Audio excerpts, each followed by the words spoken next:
السلام علیکم، آپ دیکھ رہے ہیں وی این پوائنٹ. میں ہوں سارہ خان. اس وقت پوری دنیا کے اندر جو ایک بہت ہی برننگ ہیومن رائٹس ایشو ہے اور عالمی برادری اس طریقے سے اس کا نوٹس نہیں لے رہی، اس کو پرسو نہیں کر رہی، وہ ہے جی Indian illegally occupied Jammu and Kashmir, جس کو آپ کہہ سکتے ہیں اس وقت لیونگ ہیل ہے آن دا پلانٹ. اور اگر آپ کو جو نازی سٹائل جرمنی، جو نازی جرمنی تھا اس دور میں ہونے والے خوفناک انسانیت سوز جو جرائم ہیں، کرائمز اگینسٹ ہیومینٹی جن کو کہا جاتا ہے، اگر آپ نے اس کو دوبارہ جو ہے اس ماڈرن 21ویں صدی کے اندر آپ نے دیکھنا ہے کہ کسی ملک کے اندر یا دنیا کے کسی خطے کے اندر ابھی بھی دوبارہ اس کو ریپلیکیٹ کیا جا رہا ہے، یا جسے کہا جاتا ہے کہ text book example of genocide, تو وہ آپ کو Indian illegally occupied Jammu and Kashmir یعنی کہ مقبوضہ کشمیر میں نظر آتا ہے. اب تک یعنی کہ میں سامنے سٹارٹس اگر جو ہے وہ 1989 سے دسمبر 2024 تک کے رکھوں تو اب تک 96,000 کشمیریوں کو شہید کیا جا چکا ہے. اس کے علاوہ 7,000 سے زائد کسٹوڈیل ڈیتھس ہیں، یعنی کہ جو انڈین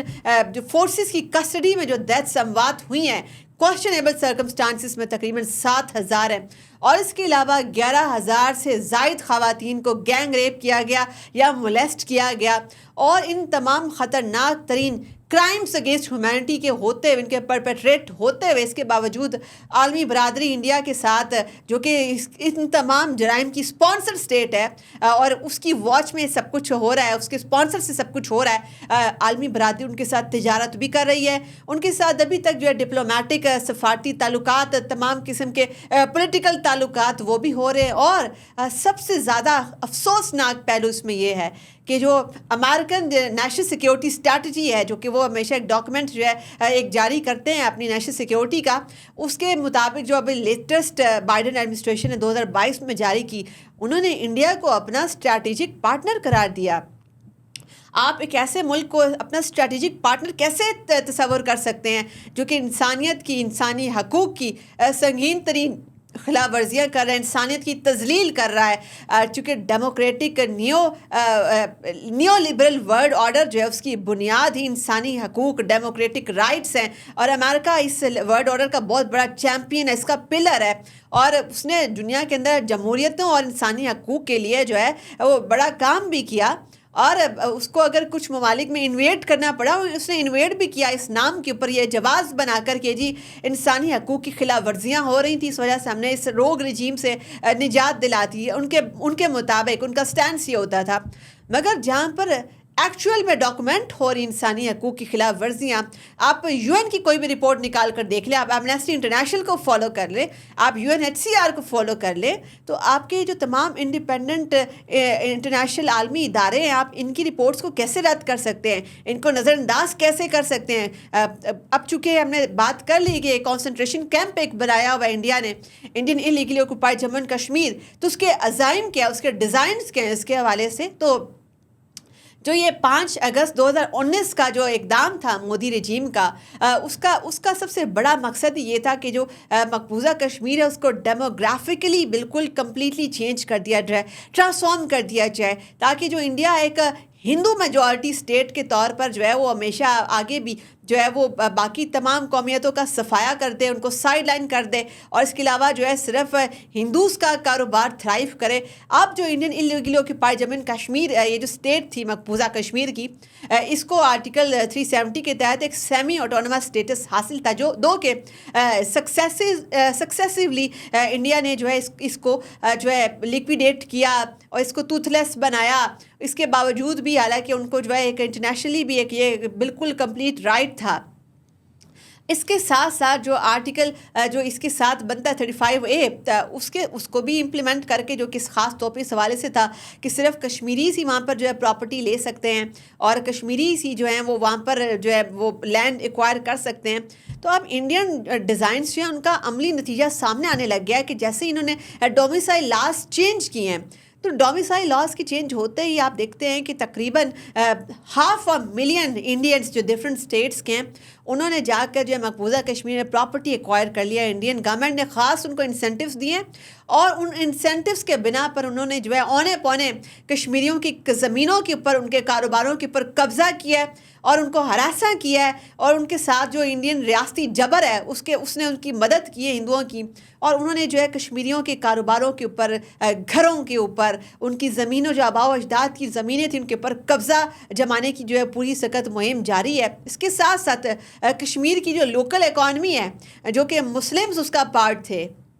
مسلمز وہ اکانومی چلا رہے تھے، لوکل اکانومی کو سسٹمیٹیکلی سبوتاج کیا گیا ہے. ان کی جو بڑی ٹریڈ تھی، خاص طور پہ جو فروٹ ہے اور ایپل کی جو ٹریڈ تھی بلینس آف روپیز کے اندر جو تھی، اس میں خاص روٹس کو بند کر کے، اور اس کے علاوہ جو ہے ان کو ایکسپورٹ نہ کرنے دینے کی اجازت دے کر، اس طریقے سے ان کو گھروں میں قید کر وہاں کی جو اکانومی ہے اس کو شدید ترین نقصان ڈیلیبریٹلی انڈین گورنمنٹ نے پہنچایا، تاکہ مسلمانوں کے جو معاشی حالات ہیں، جو کشمیری وہاں پر جو بستے ہیں، ان کو جو ہے معاشی طور پر شدید ترین زبوحالی کا شکار کیا جائے. اور اس کے بعد وہاں جا کر جو ہندوز ہیں، جو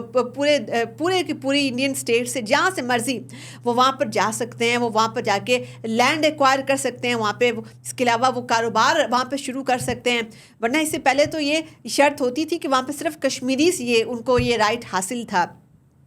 دیکھنا یہ ہے کہ اگر جو مودی کا ہندوتوا انڈیا ہے اگر آگے بھی سکسیسفلی ایسے ہی اپنے ڈیزائنز کو امپلیمنٹ کرتا رہتا ہے، تو آگے آئندہ والے دنوں میں کیا کشمیر اپنی جو آئیڈینٹی ہے، اس کی ایک پہچان، اس کی شناخت ہے، کیا وہ کھو دے گا؟ کیا اس کا جو ڈیموگرافک ڈویڈنٹ ہے وہ کمپلیٹلی ٹرانسفارم ہو جائے گا؟ کیا وہ مسلم میجورٹی سے ایک ہندو میجورٹی ریجن میں کنورٹ ہو جائے گا؟ یہ تمام چیزیں آئندہ آنے والے وقت بتائے گا. لیکن ابھی تک تو ہم دیکھتے ہیں کہ مقبوضہ کشمیر میں ایک کمپلیٹ کمیونیکیشن بلاکیڈ ہے. وہاں پر جو ہے نہ تو کشمیریوں کو دنیا سے کمیونیکیٹ کرنے کی، دنیا سے رابطہ رکھنے کی اجازت ہے، نہ ہی وہ اپنے اوپر جو ہونے والے مظالمات کے بارے میں کسی طریقے سے ڈاکومنٹ کر سکتے ہیں، نہ ہی وہ انڈیا کا جو مکروہ چہرہ ہے، مکروہ ریاستی جبر جو وہاں پر ہو رہا ہے، نہ ہی وہ کسی دنیا کے سفارتی ایوانوں میں اس کے حوالے سے کچھ کر سکتے ہیں. ہم نے دیکھا کہ اس وقت بھی انڈیا کے اندر ڈریکونین لاز مقبوضہ کشمیر نے امپلیمنٹ کیے ہوئے ہیں. ہم دیکھتے ہیں کہ وہاں پر public safety act, disturb areas act, اس کے علاوہ آرمڈ فورسز اسپیشل ایکٹ، یہ تمام ایکٹس وہاں پر نافذ العمل ہیں.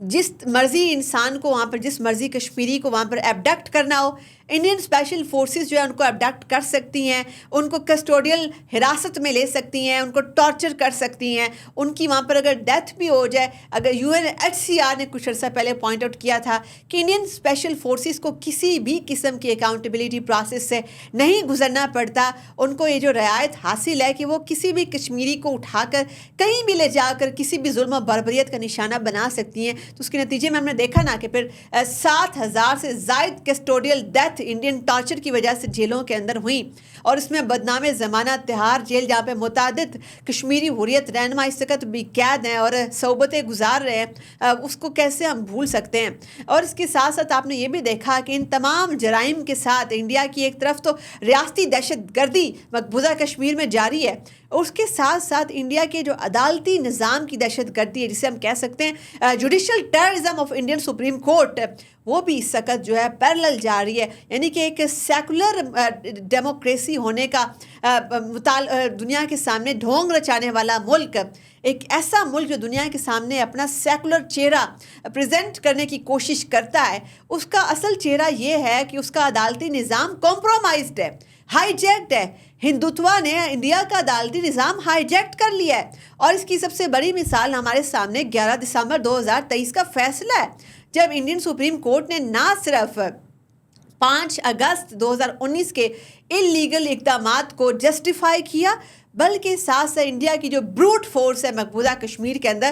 اس کو بھی جسٹیفائی کیا، اس کو لیگل کور دیا. اور اس کے ساتھ ساتھ جو کشمیری ہیں ان کو اپنے بنیادی انسانی حقوق سے بھی ہاتھ دھونا پڑے. تو آپ اس وقت جو ایک لبرل ورلڈ آرڈر کے جو چیمپئن ممالک ہیں، جو یہ سمجھتے ہیں کہ انسانی حقوق پروموٹ کرنا ان کا اولین فریضہ ہے، ان کو یہ دیکھنا چاہیے کہ اگر آپ انڈیا کو ایسا اسٹریٹجک پارٹنر انلسٹ کرتے ہیں تو اس کے پورٹ فولیو کے اوپر تو انسانیت کی تذلیل، کرائمز اگینسٹ ہیومینٹی ہے، ایک جینوسائیڈل کیمپین کے اندر وہ ملوث ہے مقبوضہ کشمیر کے اندر. ایسے ملک کو اگر آپ اسٹریٹجک پارٹنر بناتے ہیں اور اگر آئندہ آنے والے دنوں کے اندر بھی انڈیا کا جو ہے وہ گلوبل اسٹیج کے اوپر رول بڑھتا ہے، یہ دنیا بھر کے لیے خطرے کی گھنٹی ہے. چونکہ انڈیا اگر اپنا اثر و رسوخ بڑھاتا ہے، اس کا ایک انہوں نے رول ماڈل مقبوضہ کشمیر میں دے دیا ہے کہ وہاں پر سیفرون ٹیررزم کے ذریعے سے وہ ایک رول جس طریقے سے کرنا چاہتا ہے، ایک آئرن رول کرنا چاہتا ہے اور صرف ہندو مفادات کا تحفظ چاہتا ہے. اس کی ایگزسٹنس کا مقصد صرف اور صرف ہندوتوا کا فروغ ہے، ہندو میجورٹیرینزم کا فروغ ہے. اگر دنیا اس بات کو نہیں سمجھتی، اگر خطے میں کسی بھی طرح بیلنس آف پاور ڈسٹرب ہوتا ہے، کسی بھی طرح اگر انڈیا کو تسلط کرنے کا، ایسے راج کرنے کا، جسے کہتے ہیں کہ ریجن کا ٹھیکیدار بننے کا موقع ملتا ہے، اس کا عملی مظاہرہ مقبوضہ کشمیر میں دنیا نے دیکھ لیا ہے. تو دنیا کے پھر امن کو سبوتاج کرنے کا سہرا انہی قوتوں کے سر جائے گا جنہوں نے انڈیا کو اسٹریٹجک پارٹنر لسٹ کیا ہوا ہے. مزید تبصروں اور تجزیوں کے لیے دیکھتے رہیے وی این پوائنٹ.